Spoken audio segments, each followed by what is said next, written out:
नमस्कार दोस्तों, आप सभी को बता दूं कि एक बिहारी पड़ेगा सब पर भारी, कहावत सच है या शिकंजा और कसा जाएगा। जी हाँ, आप सभी को बता दूं कि बिहार के मशहूर बेटा मनीष कश्यप जेल गया। इसके बीच भोजपुरी के सुपरस्टार खेसारी लाल यादव ने क्या बोला। ऐसा ही प्यार आशीर्वाद हमेशा करिए और अपने भाई मनीष कश्यप जी, आपसे ज़्यादा खुश रहता हूँ। मैं हमेशा खुश रहता हूँ। इसका रीज़न ये है कि हमेशा बिहार के लोगों के लिए, अपने समाज के लिए, बिहार की उन्नति के लिए हमेशा आपकी लड़ाई जारी रहती है। रोजगार बेस पे हो या किसी बेटी की बात हो या किसी बेटा की बात हो, शिक्षक की बात हो या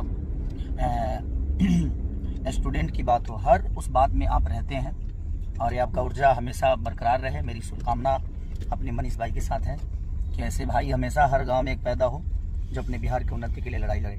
थैंक यू सो मच। जी हाँ, और तो और योगी आदित्यनाथ भी इनके सपोर्ट में लगे रहे। विश्वास नहीं तो वीडियो देख लीजिए।